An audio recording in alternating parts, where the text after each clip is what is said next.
নিখাত বিষয়ে আমি প্রায় ছেলেটাকে জিজ্ঞেস করতাম, তোমাকেও কেউ ভালো না বেশি পারে? সে হাসত।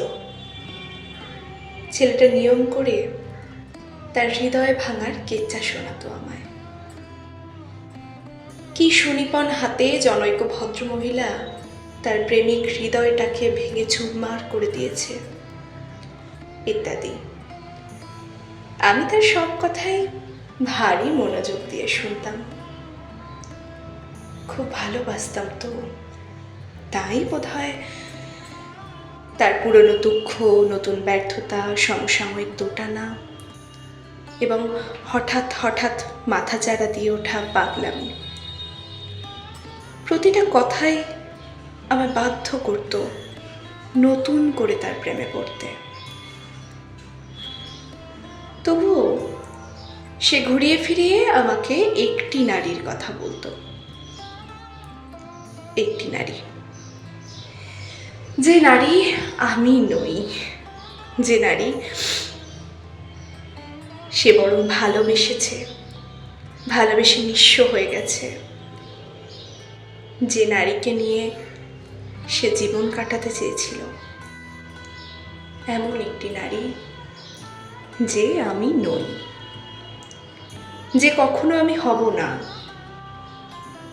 আমি সব শুনতাম, কখনো অন্যমনস্ক হয়ে, কখনো খুব বিরক্ত হয়ে, কখনো বা ভীষণ কান্না চেপে রেখে। সে বলতো, আমি খুব সাবধানে চোখের জল মুছতাম, যাতে সে না বোঝে, যাতে সে না জানে। আর ভাবতাম, এমন পুরুষকে যে নারী ভালোবাসতে পারেনি,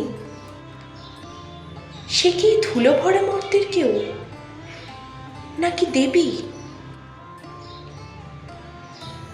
আমি তাকে পাইনি, নতুন করে তা বলার অপেক্ষা বোধ করি রাখে না।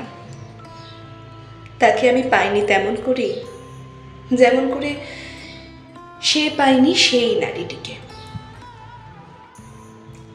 ইদানিং একটি চমৎকার পুরুষকে আমি তার গল্প খুব শোনাচ্ছি। কি করে সে আমায় ভালোবাসেনি, কি করে তাকে আমি ভালোবেসে নিঃস্ব হয়ে গেছি, কি করে তাকে একবার ছুঁয়ে দেখার আশায় আমি তপস্যা করে গেছি রাতের পর রাত। কি করে, কি আশ্চর্য, আজকাল সেই চমৎকার পুরুষটিও নিখাত বিষয়ে আমাকে শুধোয়, তোমাকেও কেউ ভালো না বেশে পারে?